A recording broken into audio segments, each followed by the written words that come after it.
Hello, colleagues. It is my pleasure to welcome everyone to our BUSSW E&I Speaker Series event, Politics of the Mind, Marxism and Mental Distress, with Dr. Ian Ferguson. Welcome. My name is Julia D'Angelo, and I am a third-year MSW student and a member of the Equity and Inclusion Committee here at the Boston University School of Social Work.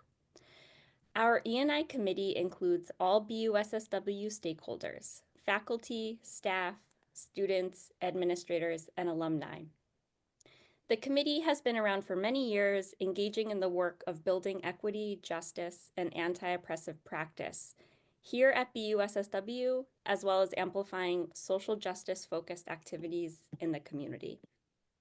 Some of the work we have engaged in includes organizing social justice learning communities, creating anti-oppressive teaching and learning labs, student support and solidarity circles, and mentoring for anti-oppressive practice. We also have a wonderful resource page available to anyone that includes podcasts, peer-reviewed literature, and media articles. And Marcus has just dropped the link in the chat to that. Additionally, we have a free 3-hour online module on structural and institutional racism, again, available to anyone in the world, accessible online. I am going to briefly review our format today.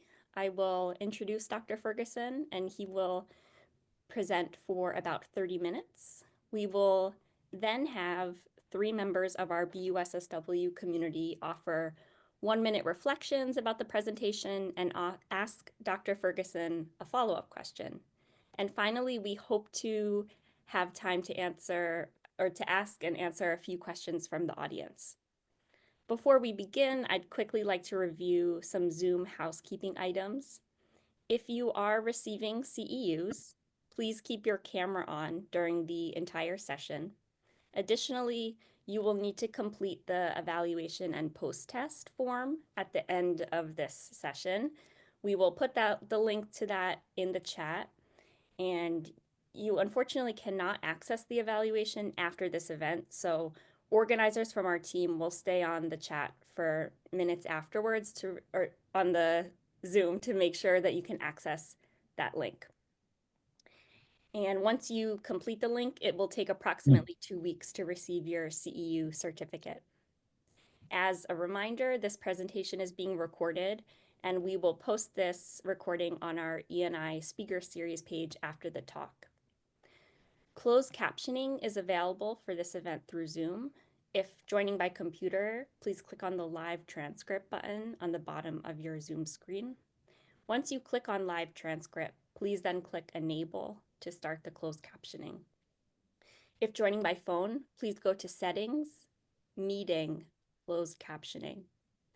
Finally, it goes without saying that all comments in the chat should be respectful and mindful of our entire BUSSW community. We'd like to begin with a land acknowledgement. A land acknowledgement reminds us all that colonization is an enduring reality and that Boston University stands on the stolen land of the Wampanoag and the Massachusetts people. This statement is just one small step in acknowledging the history that brought us to live, work, and study on this land, and is also a reminder of the ongoing movements to have land honored, acknowledged, and returned. It is now my pleasure to introduce our speaker. Dr. Ian Ferguson is the author of many peer-reviewed articles and several books, including Reclaiming Social Work, Challenging Neoliberalism and Promoting Social Justice, Radical Social Work in Practice with Rona Woodward, Global Social Work in a Political Context, Radical Perspectives, and Politics of the Mind, Marxism and Mental Distress. He is a founder member of the Social Work Action Network, SWAN, past founder and co-editor and current advisory editor of Critical and Radical Social Work, an international journal, and a member of the editorial board of International Socialism Journal. Dr. Ferguson is a long-standing socialist and anti-racist activist. He worked as a social and community worker for many years in the west of Scotland before moving into social work education in the early 1990s.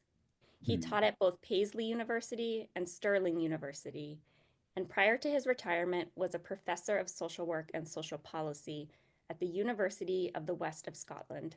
Please join me in welcoming Dr. Ferguson. Okay, thank you, Julia, for that introduction. Greetings, friends and colleagues from a freezing Glasgow. It's a great pleasure to be here, and thank you so much for the invitation.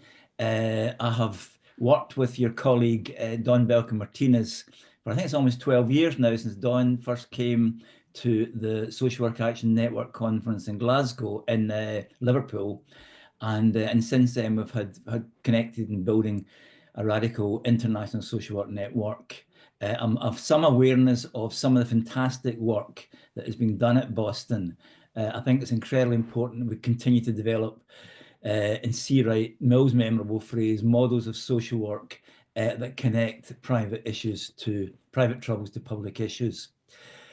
That brings me on to the topic of tonight's seminar, the epidemic of mental distress that is currently sweeping certainly my country, but I think also your country. And I think it's one of the key public issues of our time. I should say that in the book, Politics of the Mind, I don't say a lot about social work, which I've covered in some of my previous books, but I will touch on social work at the end of the seminar, and hopefully it'll become fairly clear that what I'm arguing for, I think, supports very much a social model of mental distress. Finally, by way of introduction, I'm delighted to be able to offer a Marxist perspective on mental distress. I could be wrong, but I suspect this may not be an approach that would be particularly welcomed by your president-elect. So I'm very grateful to get this in before I get cancelled. Okay, onto the theme of tonight's meeting. Given that my talk is about mental distress, I thought it might be appropriate to begin with a quote about symptoms. The quote is actually not from Freud or even from Marx, it's from Antonio Gramsci, an Italian Marxist who was imprisoned by the fascist dictator Mussolini in 1925 and died 12 years later in 1937. And we may come back to discuss this, but I think it's a sign of the times that we live in, that Mussolini's granddaughter is currently the Prime Minister of Italy. So the quote is that Gramsci says, the crisis consists precisely in the fact that the old is dying and the new cannot be born. In this interregnum, a great variety of morbid symptoms appear. I'll talk a bit more about some of these morbid symptoms later, the COVID pandemic, climate crisis, cost of living crisis, but I also think that mental distress is one of the morbid symptoms that is being thrown up by a decaying capitalism. If we can move on to the next slide, please. And that is really the theme of this book, Politics of the Mind, which, as you can see, has also been translated into Greek and understand also Mandarin Chinese, I'm told. Basically, I wrote the book in 2017 for 3 reasons, really. Firstly, as I explained in the introduction, I've had a long-standing interest in the issue of mental distress as a social worker, as an academic, as a researcher, as a campaigner with the Social Work Action Network. And as I say in the book, I had my own experience of mental distress in my 30s. So that's the first reason. Secondly, I wanted to critically review some past and present theories of mental distress from a Marxist perspective. So in the book, for example, I look at the strengths and weaknesses of the so-called anti-psychiatry movement of the 1960s, particularly the work of the Scottish psychiatrist R.D. Laing, and also the psychoanalytic tradition from Freud onwards through the Freudo-Marxists of the 20s and 30s. But the third and most immediate reason for writing the book was what appeared to me to be a huge increase in the number of people experiencing mental distress, particularly anxiety and depression. It was regularly referred to in the media as being a tsunami, an epidemic, or whatever. And it's very, very difficult to pick up a newspaper anywhere that didn't refer to it. Next slide, please. I mean, just to give some examples, in Scotland, where I live, the number of people being prescribed antidepressants increased by 48% between 2019 and 2018. So in Scotland, almost 1 in 5 of the population is currently on antidepressants, with the vast majority of these people living in the most deprived areas. In England, the prescriptions are very similar, staggering 108.5% increase between 2006 and 2016. And it's not just a UK phenomenon, a global scale. According to the World Health Organization, by 2016, depression had become the major cause of disability in the world. Next slide, please.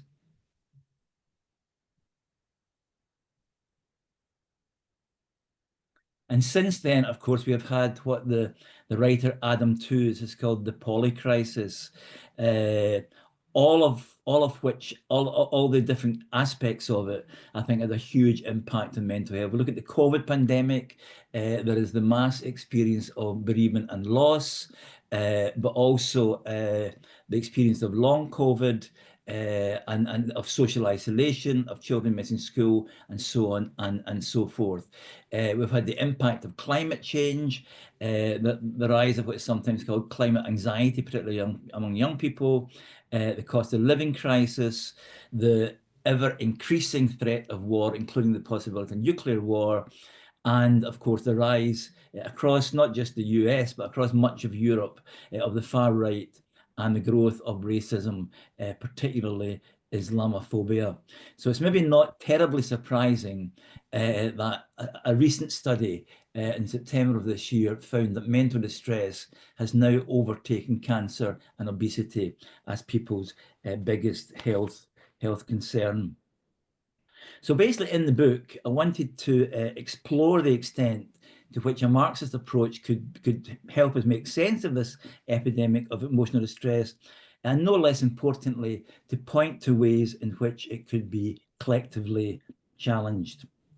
But I have to begin by acknowledging that way of understanding mental distress is rooted in the operations of a system which is based not in meeting human material and emotional needs, but accumulation in the pursuit of profit, is actually very, very different from the dominant paradigm, the dominant way of making sense of mental distress, which continues to be the biomedical model. Next slide, please.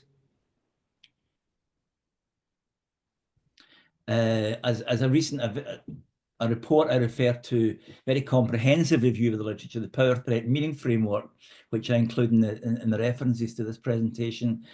They say, although new research strategies are emerging, most research still presumes the primacy of biology, and most work conceptualizes its influence in terms of disease, illness, and pathology. Now, I should maybe just put in a qualification that, of course, biology matters. We don't live in vacuums, and there's a relationship between body and brain.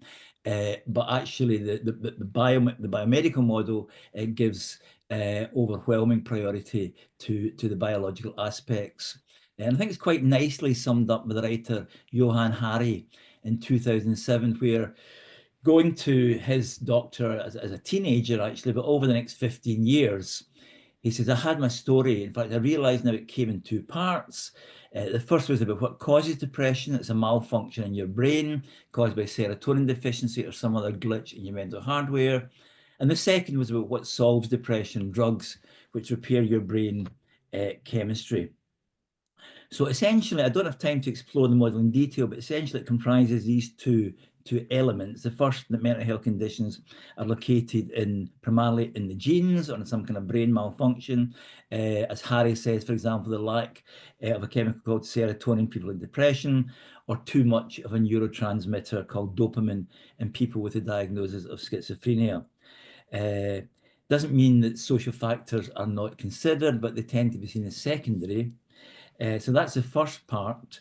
And the second element is that once diagnosed, these conditions should be treated in pretty much the same way as other illnesses, which normally means medication of some sort. Certainly in the UK, there has been some increase in recent years in some forms of therapy and counselling, particularly cognitive behavioural therapy. But the depressant prescription remains the main response. I should say, I think, and I'm very conscious from my work as a mental health social worker, that there can be some attractions in seeing mental distress as an illness in that way. If you're feeling very low or very anxious, or if you are hearing voices which seem to be coming from outside your head and are saying terrible things about you, then for some people, to be given a diagnosis and to be told you have a medical condition which is treatable can be relief, as well as taking away any guilt. A diagnosis can appear to give some sense of control, although I think that's often illusory. Additionally, some people do find medication helpful in dealing with symptom relief, such as lifting mood or helping you sleep or dampening down voices. Having said that, however, I think there are some very strong arguments against seeing conditions like depression or anxiety simply as illnesses identical to physical illnesses. I don't have time to consider them all here, but I think quite an important one is the fact that there are no physical markers, no biomarkers for most forms of mental distress, as opposed to organic conditions, for example, such as dementia or epilepsy. So if my doctor thinks I may have angina or diabetes, there are blood tests or internal investigations that she can carry out to confirm that diagnosis. By contrast, there are no such tests for conditions such as depression or schizophrenia. And despite the millions that has been invested in research since the discovery of the human genome more than 20 years ago, neither the depressive or the schizophrenic gene has ever been found. Next slide, please. So the current state of knowledge was summed up in 2013 by Dr. David Kupfer, who is chair of the DSM-5 task force. And Kupfer argued, in the future, we hope to be able to provide disorders using biological and genetic markers that provide precise diagnosis that can be delivered with complete reliability and validity. Yet this promise, which we have anticipated since the 1970s, remains disappointingly distant. We've been telling patients for several decades that we are waiting for biomarkers. We're still waiting. And similarly, I've included in the references more recent research by the psychiatrist Dr. Joanna Moncrieff in the UK, which similarly challenges serotonin theories of depression. Similarly, in respect of medication, I think their effectiveness is very much a matter of debate. Next slide, please. An obvious question I think we should ask, given the massive increase in the level of prescribing of antidepressants, one might have thought that rates of depression would be coming down, when in fact they're actually going up. One reason for that is the relative ineffectiveness. There's an interesting study done a few years back which showed that Prozac continued to be one of the more popular medications, not because it was effective, it was very limited, because it had much less side effects than some of the other medications. Yet it's terribly long ago when Prozac was being hailed as the new wonder drug. And of course, some of the issues around medication, including antidepressant medication, are the often horrendous side effects which people experience, and their addictiveness. Although I should obviously state that if anyone is taking any of these medications, do not come off that without discussing with your doctor. But as Edward Halliwell, a retired psychiatrist, said in an interview with The Guardian, and I think a lot of psychiatrists would probably agree with this, we have become far too much of a profession of diagnose and medicate. In many practices, you have 20 minutes with a doctor and come out with a diagnosis and a prescription. There is so much more to it, such as, how are you? What is your story? So why then, given these severe limitations, does the medical model remain so powerful? And I think there's three main reasons. Next slide, please. First of all, and this probably will not come as a great surprise, is the power of big pharma. the very close, extremely profitable, and I think extremely corrupting relationship between the psychiatric profession and the pharmaceutical industry has been well documented. Just to give one example, in the UK, two short questionnaires are routinely used by British GPs to test for depression. Interestingly, the questionnaires were developed by Pfizer and set the bar for depression very low, which is very convenient for Pfizer, since the two most widely used antidepressants in the UK are also manufactured by Pfizer. So clearly there is that very powerful role of Big Pharma in ensuring that medication remains a primary course of action. Secondly, there's a reliance on medical diagnosis contained within the DSM-5 and its world equivalent, the ICD-10, as a required passport to health insurance in the US. Although recent events suggest it's not very effective in terms of getting health insurance, but also welfare benefits, including sickness benefit in the UK. So in a sense, the role of diagnosis is very much built into these systems. But thirdly, and also very importantly, is the ideological role of the medical model. Because what it does is to locate mental distress, not in the way that society is organized, but rather in the individual. And not surprisingly, then it's a view which our rulers are only too happy to support, since it lets them off the hook. And that role of psychiatry and that ideological role of psychiatry is far from new. You may be familiar with the 19th century diagnosis of drapetomania, which was apparently the tendency of black slaves to run away from their masters. This was seen as a mental illness. And probably what is the worst period of psychiatry's horrible histories, the 1930s, and the emphasis on eugenics, during a period during which the psychiatric profession worked very, very closely with Hitler and the Nazis to exterminate hundreds of thousands of people with learning disabilities and with mental health problems. And of course, as late as 1973, homosexuality continued to be labelled a mental disorder by the American Psychiatric Association and was included in the DSM.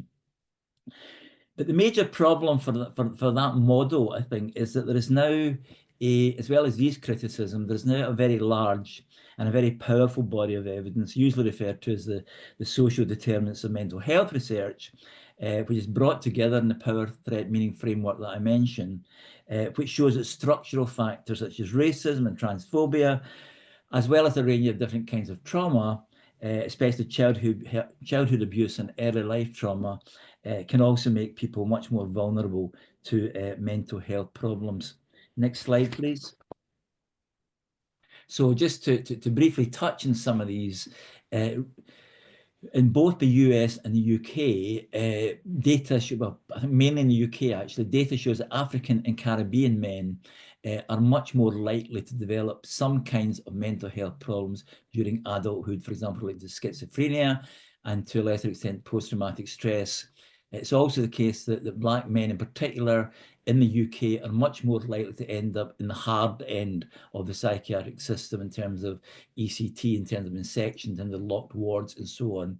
This does not occur in countries with a predominantly Black population, which suggests an environmental risk rather than anything else.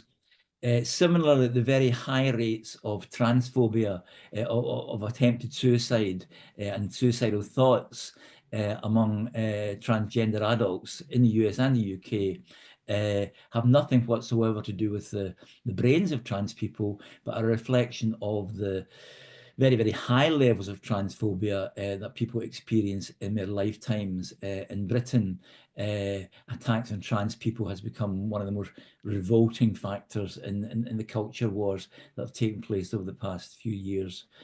And thirdly, there is the centrality of class. And again, a consistent research finding from the 1950s to the present is that the main determinant of mental distress is poverty and class. If you're poor, you're more likely to have every mental health condition going. So, for example, a major British study published in 2008 which followed people from the age of 7, 10,000 people from the age of 7 right through to the age of 45, found that those who were poor at the age of 7 were far more likely to have experienced mental health problems. Now, I think what's interesting, one of the interesting things about that last study is it focused on people growing up during what is often called the long boom, the period of sustained economic growth and prosperity, which followed the Second World War. So even in the so-called good times of capitalism, capitalism is still very harmful to the mental health of many people. Erich Fromm's book, The Sane Society, for example, was written in the mid-50s at the height of that boom. However, since then, we've had the neoliberal model of capitalism, and I want to argue that that has been crucial to understanding the current epidemic in mental health. Next slide, please. Okay, very briefly, neoliberalism was a response on the part of governments to the crisis of profitability in the 1970s, initially in Chile, following Pinochet's coup in 1973, and then under Margaret Thatcher in the UK and under Ronald Reagan in the US. I think we're very familiar with it. It's a response that is based on crushing trade unions, it's based on privatizing public services, slashing public services, and basically holding down wages.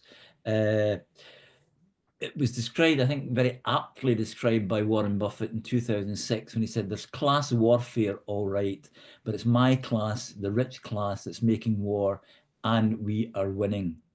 And essentially what I want to suggest, I should maybe just mention actually a very similar quote come out last week from Elon Musk, where he talks about insurance companies, like any company, have a duty to shareholders to maximize profits, no matter how ruthlessly. The radical left espousing otherwise needs to grow up. So nothing can be allowed to in the way of maximizing profits. And I think if we look at what that has meant over that period, over the past couple of decades, on the one hand, it's meant increased competition. And certainly in the US, that competition now begins in the nursery and goes right through to school. A fairly tragic figure that I came across in preparing the book was that more than half of the referrals from settings in England for mental health treatment were from primary schools, from children younger than 11. It has also meant unprecedented levels of inequality, which, as the British academics Wilkinson and Pickett have shown in their book, The Spirit Level, in countries where the levels of inequality are greater, then that's also reflected in higher incidence of obesity, of drug addiction, of mental health problems. It's led to increased individualism, the decline of social bonds, the decline of community, social isolation, and what is also often referred to as an epidemic of loneliness. And maybe that shouldn't surprise us, given Margaret Thatcher's claim that there is no such thing in society, only individuals and families. It's led to the imposition of brutal austerity programs following the crash of 2008, which on the one hand meant cuts to benefits, increasing mental distress, but also cuts to a whole range of all sorts of health and social work services. And finally, work-related stress.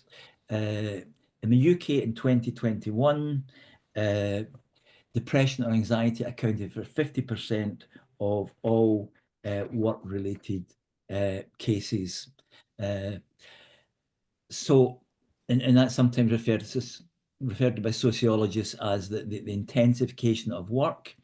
But I think there's a more general issue here, which is also it's about workers having less and less control over the process of their work, not least in areas like teaching or health or social work, which certainly in the UK are dominated increasingly by managerial values, by performance indicators, and by budgets, so less and less scope for relationship-based or community work. But it's that lack of control I want to emphasize, because for Marx, that lack of control, which he called alienation, is of central importance for our mental health. Next slide. Because as Marx says, this is the very young Marx writing in 1845, he says, labour is external to the worker. It does not belong to his essential being, therefore does not confirm himself in his work, but denies himself, feels miserable and not happy, does not develop free mental and physical energy, but mortifies his flesh and ruins his mind. Hence, the worker feels himself or herself only when he's not working. When he's working, does not feel himself. He's at home when he's not working, not at home when he is working. His labour is therefore not voluntary but forced. It's forced labour. It's not the satisfaction of a need, but a mere means to satisfy needs outside itself. Its alien character is clearly demonstrated by the fact that as soon as no physical or other compulsion exists, it is shunned like the plague. And that's particularly true in what one British academic called bullshit jobs, right? Meaningless jobs. But I think it's also true, and I'll touch on this a little bit later, for those of us in social work, for those of us in teaching, where increasingly we see what's sometimes referred to as moral distress because people are not able to do the job in the way that they would like to do it. And for Marx, it was so that lack of control was so important because it denied and crushed the very thing which he argued makes us human, namely our capacity for self-development, our capacity for creative labour, for human flourishing. So for Marx, collectively challenging alienation was at the core of the struggle for human liberation. And that brings me on to the final reason I want to look at for the current epidemic of mental distress, especially in the UK, but also in other Western European countries, and I believe also in the US. Because that massive growth in the level of mental distress over the past 30 years has taken place both in the US and in Britain against a background of a very low level of worker struggle. Especially since the defeat of the PATCO air traffic controller strike in the US in the 80s, and also the British mine workers in the 1980s. And I want to argue that's also of importance in understanding the current epidemic of mental health. When I was researching the book, I came across an article at a conference on work-related stress in 2016. A British journalist, Tim Adams, noted the huge fall in the number of strike days between the 1980s and more recently. Next slide. And Dr. Ferguson, we're doing great on time. This is just our 5-minute heads up. Thank you very much. He said, the more I listened, the more it seemed that the mental health of individuals had become the battleground in what might once have involved broader standoffs. It was tempting to think that the front line of labour disputes had shifted from picket lines to worry lines, and the collective grievances had become individual psychological battles. Stress appears to be standing in for older concepts like injustice, inequality, and frustration, seen at the level of the individual rather than of the wider workforce. And it seems to me that makes a lot of sense, because when people don't fight back collectively, they are much more likely to internalize oppression, to become depressed and anxious. When they do fight back collectively, however, they feel less alone and powerless. So I want to argue that collective struggle is important, not just to protect services, but also because it can be good for our mental health. Next slide, please. And as Agatha, a French rail worker on strike against the plans of the Macron government to increase the retirement age, told a socialist newspaper, the strike doesn't cost me much, it enriches me. I met a lot of people in action and demonstrations. We have forged links with employees from other sectors, and that's very valuable. When we stop working, we take the time to think about the social and political organisation of the world, the wealth we create, and what society gives back to us, which is to say almost nothing. We think about the place that the leaders give us in this society and at the place we would like to take. And that's why the strike is so liberating. So in this context, I think it's just very encouraging to see recent victories in labour disputes in the US. But it's not just industrial struggles.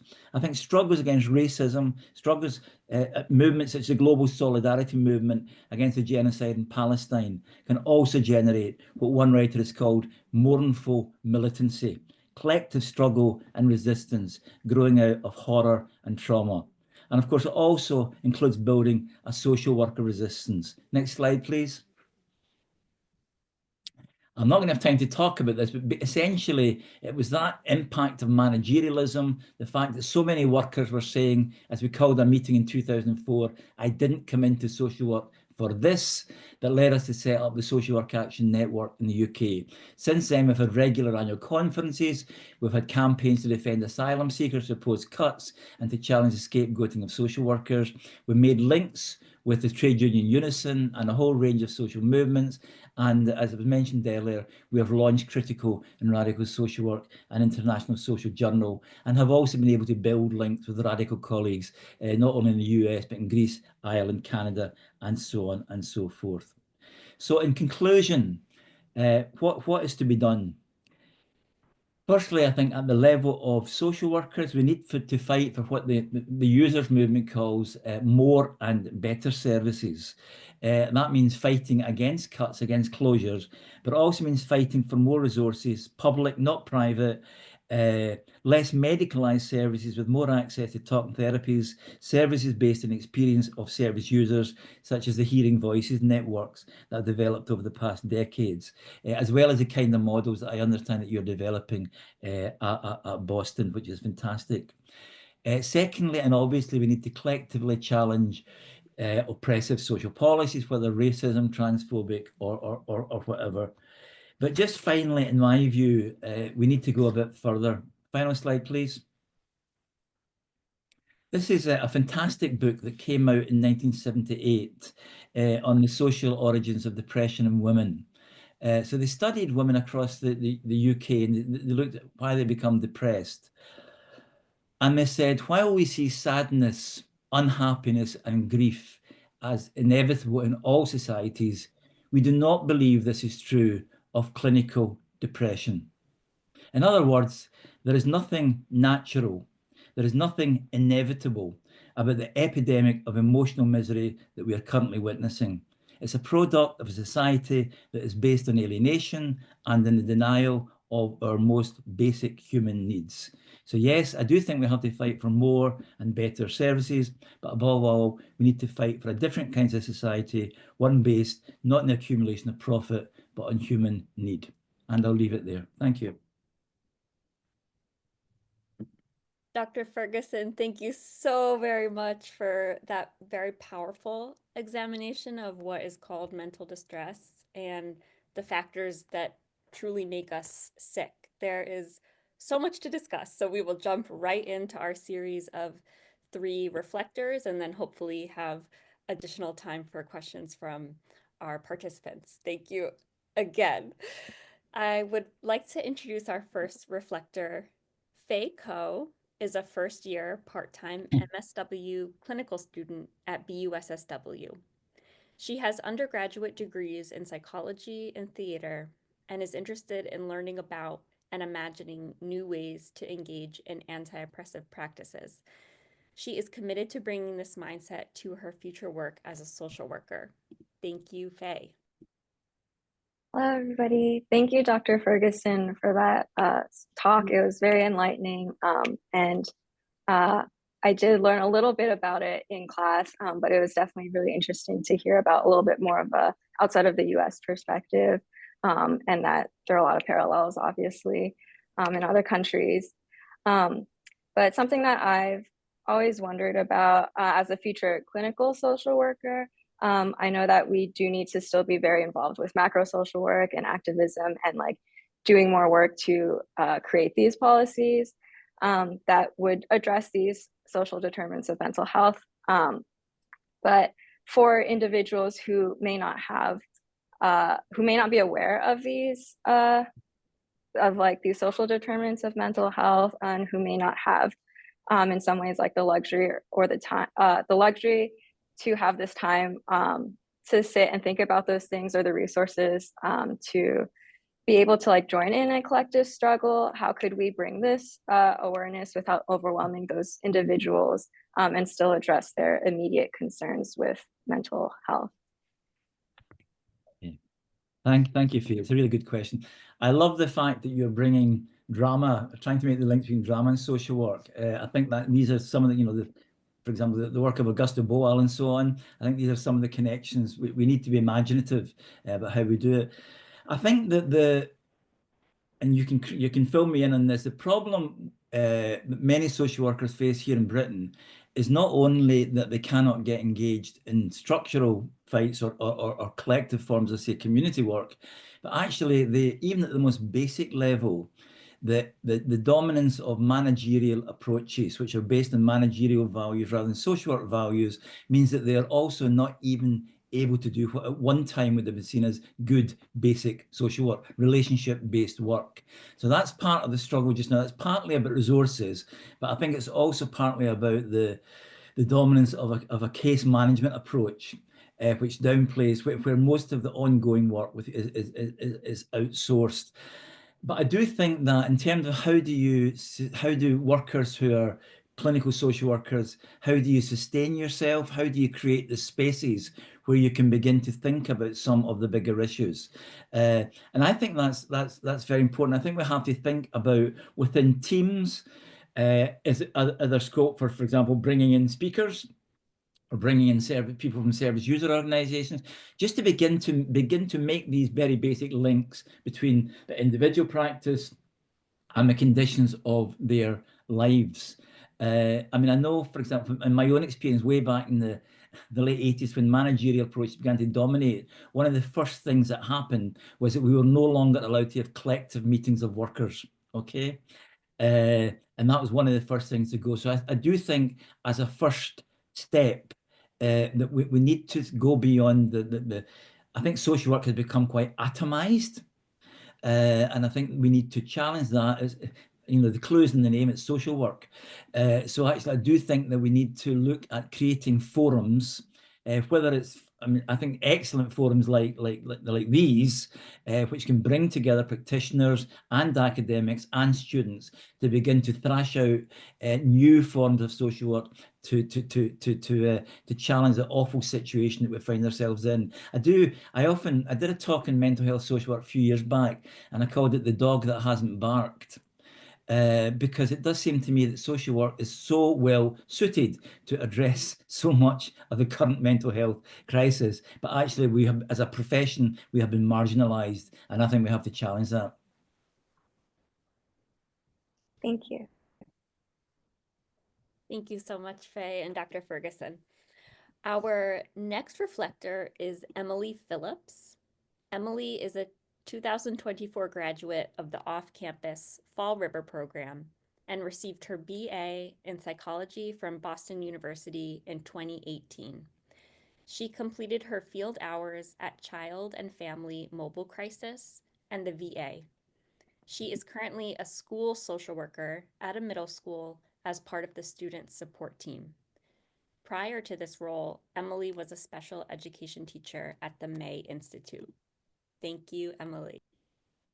Hi, just to echo, thank you, Dr. Ferguson. Very informative talk.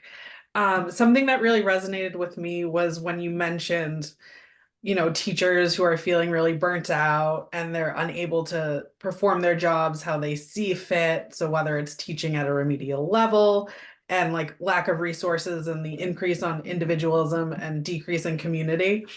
And as someone working in a school now with students, I see a lot of teachers are burnt out. A lot of students are also experiencing severe mental distress for a variety of reasons, whether it's the effects of COVID, housing insecurity, food insecurity, like you name it, it's happening. So my question for you is how to introduce this idea that us as social workers are probably a little more palatable to because of our discipline to other disciplines that might not understand where we're coming from without placing blame when they themselves are distressed. So if we have like students who are consistently being kind of called out, whether it's Black and brown students or being written up for behaviors at a significant rate higher than our white students. So without making the teachers feel like, oh, we're blaming you, we're naming you, but how can we also make them aware of what they're doing? Yeah, it's a really good question. I think that the experience of children in schools is one of the worst aspects of the crisis. I just read figures today which said that in schools in the UK, 20 years ago, 6% of children were identified as having additional special needs. It's now more than 40%, which is quite astonishing. Quite almost half the kids in the average secondary school in the UK are seen as having additional special needs, which again is not. I don't think this is something that suddenly happened to kids' brains. This is the enormous pressure that kids are under, and I suspect also in the US, where many kids now go to school without having had breakfast, without having proper nutrition, and so on and so forth. I'm interested to hear, because school social workers, Emily, is something that we do no longer have in the UK, which I think is a great shame. So I think it's great that you still have some social workers in schools. And I mean, I feel, I am humble enough to think that probably I'm not going to tell you what the answer is. I think you probably know better than me, but it does seem to me that can there be an educational role for social work in terms of, it seems to me there's two dimensions to it. One is there's an educational role in terms of why kids are behaving in the way that they are, and a lot of that's to do with the circumstances of their lives. But if the situation is anything similar to here in the UK, there has, at the same time as this huge increase in the number of children, including children diagnosed with ADHD and autism, who are now in need of extra support. During that same period, the number of additional support needs teachers or additional support teachers has gone down. Yeah. And it does seem to me that the only possible response to that, frankly, is union action. Seriously, to actually demand more staff. And I know that I can't remember the exact details, but I know that a couple of years ago there were some very successful and some very big teacher strikes in the US. So I think I would hope there might be some scope for an educational role for social work there. But at the end of the day, where you have that level of need among the children, and these incredible pressures on the teachers, the danger becomes, as I think you're suggesting, is that, and there's a wider argument here, but where people feel under massive pressure and can see no way out, then the obvious response is to scapegoat. And I'm aware of social workers here talking about an increasing tendency to blame the clients for their problems, in the same way as more generally, our current governments thrive on scapegoating. It's a very, very easy way out. And I think there's no easy solutions, but I think the only response that can be a collective response to demand more resources. Thank you. Thank you both so much. And I will now introduce our third and final reflector of the evening. Dr. Luis R. Alvarez Hernandez is a queer Puerto Rican professor at BUSSW. Dr. Alvarez Hernandez's research focuses on the social determinants of health of Latine, LGBTQ+, and immigrant communities, with a particular attention to the liberatory experiences of people living at the intersections of these identities. His teaching and research are informed by over 10 years of experience as a bilingual English and Spanish clinical social worker in mental health and healthcare settings, and by critical and feminist theories. Thank you so much, Professor. Thanks, Julia. Thank you so much again, Dr. Ferguson, for this presentation. I teach in our clinical program, so I have been thinking through your talk about healing.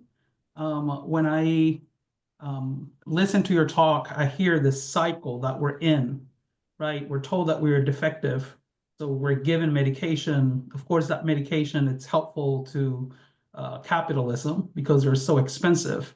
So because we need those medications, we work So we're forced to work to pay for what we're told we're defective about. But this medication some work based on some of the quotes that you mentioned from Marx are external and enforced on us. So for me, I sort of see a space between who we are and the external definition of ourselves that is enforced on us, right? There are two different perspectives of who we are. How do we work to start healing collectively in this space between who we are and what we're told of who we are? Okay, that's a big question. Yes. I think that I think the essence of the idea of alienation is that in this society we are not allowed to be who we are.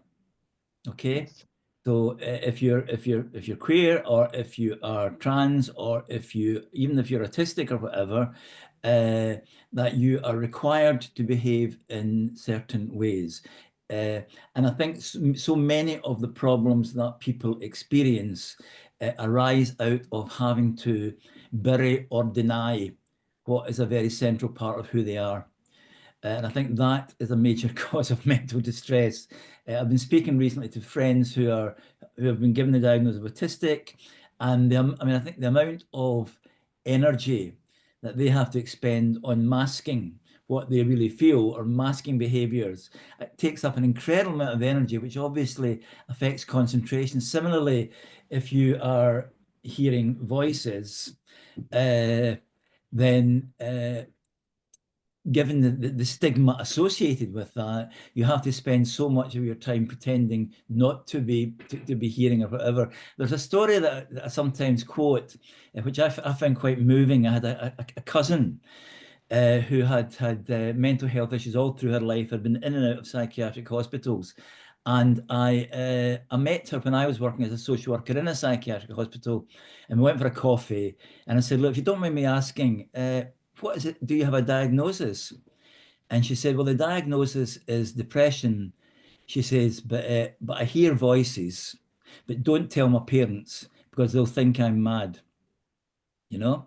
So basically she was having to grapple with all this and keep it hidden and so on and so forth. So I think that the short answer to your question is that if we look at how, and let's be quite clear, the decision in 1973 to take homosexuality out of the DSM did not happen because a number of psychiatrists thought, wouldn't this be a good idea, right? It came because of the pressure of the gay liberation movement, right? And activists saying we're no longer prepared to tolerate this. And it seems to me that once again, it is collectively challenging these oppressive notions that actually do us so much harm, both collectively and psychically, that we have to. So I think that, whether it's the movement, the LGBT movement, or movements against anti-racism or whatever, that actually the way we challenge dominant stereotypes. People may have to have their own individual journeys, but on a bigger scale, I think again, with all the ups and downs, with all the challenges of social movements, I don't see any alternative. I mean, the alternative is hopefully to create a society where these stereotypes do not exist and are not necessary. But I think they are a way of keeping us in our place. Not least because if you're, for example, if you think you're, in Ireland, people used to say tuppence halfpenny looking down in tuppence. Okay, so you might be a poor white in the south of the US, but at least you feel superior to a black man. And I think that's one of the ways that the ruling class rule is by promoting these stereotypes. Thank you so much for your answer, Dr. Ferguson. Thank you both so much. And as you may have seen, we have several questions in the chat. Participants and all of us are so eager to ask you questions and further engage. So I will read the first question that came in, which is, Dr. Ferguson, you spoke about working towards a less medicalized society, and I agree. But when we live in a society where clients are so interested in quick results, which medicine might provide as opposed to longer term interventions, how have you challenged clients or institutions to come on board with your point of view? Yeah, good question. I think there is well, I'll speak about the UK. I think maybe even more of an issue in the US actually. But I think in the UK, the quote that I read out earlier from Edward Hallowell basically saying we've become too much of a profession of prescribing. I think that's a view that is probably quite widely shared, even by a lot of medics in this country. So, for example, something that has become quite fashionable, I guess, in recent years, is what's called social prescribing. I don't know if it's a term you're familiar with, but basically the idea that rather than giving people pills, that they will be encouraged to, for example, get involved in gardening projects or walking or running or whatever. So I think there is some openness to that. I mean, it's you've got to put that against the pressure from the pharmaceutical companies. But I do think that there's a willingness to look at alternatives, not least because of I think there's a very powerful body of research which shows the limitations of medication and side effects and all the rest of it. So I think it's about providing people with meaningful alternatives. I have to say that in the UK, there was a period in the 90s and the early 2000s where we actually saw some very, very good user-led alternatives. My own PhD research was looking at 9 organisations in Scotland, which were led primarily by service users, clubhouse models, other models, which were doing really good things and which offered an alternative to medication. The problem is that now almost all of these have been cut following the crash of 2008 and the imposition of austerity. So it's absolutely true to say that the alternatives to medication, I think, remain enormously limited. But I think, we just have to continue to try and promote them and make the case for them. Thank you so much. I'd like to mention another question that was put in the chat, and that is, what recommendations do you have for service users and our organizations as far as pushing for, as you stated earlier, more and better services? You see, I think some of these are already happening, but one problem is they don't make a lot of money, so that they don't tend to be promoted very widely. But for example, I've mentioned the Hearing Voices networks, it's now a global network, and I have colleagues in Ireland who every year have a fantastic critical psychiatry conference, which is service user led, and where people are developing alternatives all the time. I think another bit of research that we did some years ago was in social crisis centres, where people said very, very clearly, and it might sound a bit banal, but people said what they found most useful was the chance to have someone to talk to just to sit down and have space to talk to people. So I do think, although, again, the service user movement is not certainly in the UK, is not in a terribly powerful position. I'd be interested to hear how you see organisations like MAD in America. But I think there's lots of good ideas come out from that movement. The other thing that I should probably just mention that I haven't talked about an awful lot in the talk is the impact of trauma-informed movements here. So, for example, the Scottish Government is the official mental health policy now is trauma-informed practice. Some of that comes out of the experience of service users. In my mind, a move towards trauma-informed practice is a step forward from one which locates problems simply in people's brains or genes. I think a problem it can quickly become an equally individualized approach, which focuses, in which trauma is seen as detached from the actual oppressions in people's lives. Thank you so much. And we have so many more questions, but we will just, for time's sake, ask one more. Thank you for your time. And that is, have you considered the role of nervous system regulation and epigenetics in the role of mental health distress? I think that it's a whole big discussion, but I think that it seems to me the findings of neuroscience, including stuff around epigenetics, which is the way in which the environment impacts on the brain and so on, and the brain functioning, supports the case that I am arguing, which is that the brain is not sealed in a vacuum. All of our bodies react, as we know, to the environments we live in, to the stresses we live in, not least among young children in terms of their brain development and so on and so forth.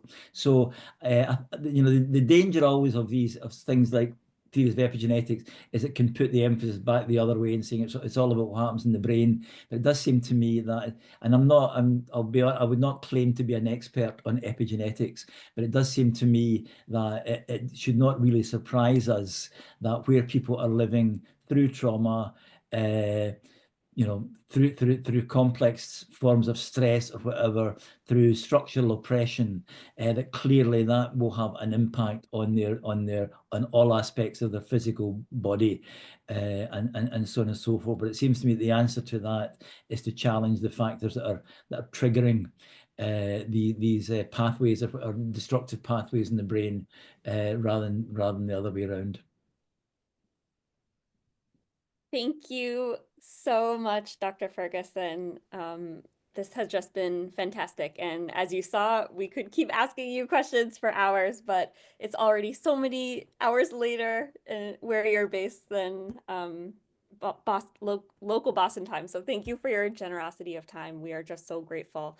Thank you also to our very insightful reflectors, Faye Coe, Emily Phillips, and Dr. Alvarez Hernandez. And of course, all of our amazing participants. Thank you for being here. Thank you also to Marcus Shaw and Leila Hare for amazing behind the scenes tech work.